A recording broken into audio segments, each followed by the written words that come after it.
Tá difícil argumentar nas redes sociais? Tá difícil conversar com os amigos, com a família? Olha, a argumentação é algo que pode ser aprendido.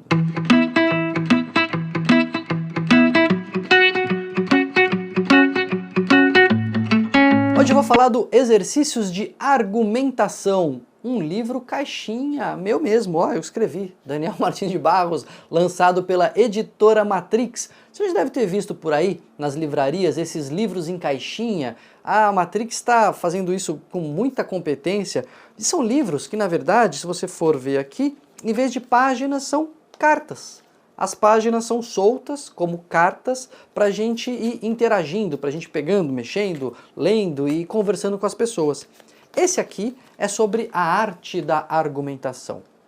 Argumentar é expor as suas ideias de maneira lógica, né, de maneira que façam sentido, que a pessoa possa compreender e que seja sustentável aquela opinião. O problema é que na argumentação, muitas vezes as pessoas cometem falácias. E é sobre isso que o livro fala. O que é uma falácia? Falácia é um argumento que parece bem construído, parece que ele está seguindo as regras da argumentação, mas ele tem uma falha de construção que torna o argumento insustentável. Por exemplo, uma falácia muito comum, que é talvez a mais comum, a campeã de audiência nas redes sociais, é a falácia ad hominem, o ataque ao sujeito. Então, a pessoa está lá argumentando e tal, diz uma opinião, aí o outro diz o seguinte: não, você só está falando isso porque você tem dinheiro, você só está falando isso porque você mora nesse bairro, você só está falando isso porque você é malvado. Nesse momento, você abandonou a argumentação da ideia, você não está questionando o que o sujeito falou, você está questionando quem ele é. Você está falando, não, você disse isso, essa sua ideia tem origem nesse seu caráter distorcido. Mas espera, a gente não está falando do meu caráter, a gente está falando da ideia. Não ataca o sujeito, ataca a ideia, mostra por que a ideia dele é errada. Então, essa é uma falácia ad hominem. Uma outra que é também comum, talvez a dispute aí, em primeiro lugar nas redes sociais, é o apelo à autoridade. Então tá lá numa conversa, eu digo isso, eu digo aquilo, o outro vem e saca da manga assim: não, mas sabe quem também disse isso? Fulano de tal concorda comigo. Não, tudo bem, mas fulano de tal concorda com você, mas fulano de tal pode estar errado também. Não importa se é o Einstein, não importa se é o Isaac Newton, não importa se é o Joaquim Barbosa. Para cada autoridade que existe defendendo uma coisa, existe uma autoridade tão importante quanto ele dizendo outra. Então o apelo à autoridade não garante a força daquele argumento, não garante a construção daquele argumento. Sobretudo, que é o que é mais comum a gente ver no dia a dia, quando a autoridade não tem nada a ver com o que está se falando. É uma coisa falar assim, ah não, eu estou discutindo física, eu estou discutindo a teoria da relatividade, e eu digo, não, mas o Einstein disse que... Bom, aí tudo bem, né? Você está falando do sujeito que propôs a teoria da relatividade, ele é uma autoridade, aí não seria uma falácia de apelo à autoridade, mas seria um argumento de autoridade. Uma outra coisa é dizer assim, ah não, eu acho que tem que votar no fulano de tal, não, porque o próprio Einstein disse que... Não, mas do que a gente está falando aqui? De política, você vem tirar o Einstein da manga?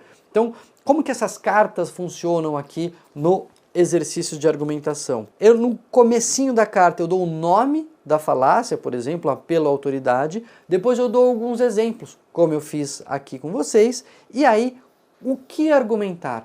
Como que você mostra para aquela pessoa que aquele argumento ele não é válido? Um exemplo que eu gosto, que também é bem comum, é o apelo ao rumor. Exemplos. Estão dizendo por aí que esse produto não tem mercado garantido. Outro exemplo. Sabe-se há anos que as mães solteiras têm dificuldade de criar os filhos. Por que são falácias esses argumentos? Porque ela dá um peso de popularidade. Assim, ah não, isso é certo porque todo mundo sabe, porque se fala, porque o rumor é esse. E pior, sem identificar a fonte. É um rumor. Estão dizendo, todo mundo sabe, mas todo mundo sabe assim, quem foi que disse? Não, mas estão falando, mas quem estão falando? Então, ele é um argumento que quer dar um peso de popularidade e ainda sem identificar a fonte. E aí, por fim, tem um exercício proposto aqui nas cartas que é a sua vez. No caso aqui do apelo ao rumor, a pergunta é assim: quando um ponto de vista é muito popular, ele tem mais chance de ser verdadeiro? É uma pergunta aberta, uma pergunta para você pensar, para você discutir com seus amigos. Tem aqui um outro que eu gosto também, depois disso, por causa disso. É uma falácia, chama depois disso, por causa disso. Olha os exemplos. Ele é um funcionário milagroso, porque depois que nós o contratamos, a empresa duplicou o faturamento. Um outro exemplo. Sempre que a lua vira, o nosso trabalho aumenta. Essas fases da lua, elas estão influenciando o nosso negócio. São argumentos falaciosos. Por quê? E aqui vem o que argumentar. Afirma-se que se uma coisa aconteceu depois da outra, essa outra foi a causa da segunda. Mas nem sempre, né? Pode ser verdade, mas pode ser por acaso. O sujeito foi contratado, o faturamento da empresa duplicou por outros motivos, porque além de ele ter sido contratado, melhorou a gestão, enfim, outras pessoas foram demitidas, sei lá, né? Então, não é só porque algo aconteceu depois de uma coisa que aquela coisa é a causa. E aí o exercício que a gente propõe é sua vez.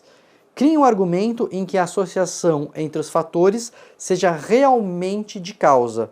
Eu até dou um exemplinho aqui, ó. Aí sim, né? Uma coisa veio depois da outra. Vontade de fazer xixi depois de beber água. Então, nesse caso, depois disso, foi por causa disso. Então, o livro, ele é um livro que as páginas são em cartas, para a gente poder fazer essa interação, para a gente poder fazer essa troca, essa brincadeira, e ele ajuda a gente a identificar essas falácias tão comuns na argumentação do dia a dia, as pessoas querendo argumentar, mas usando argumentos que não são sólidos.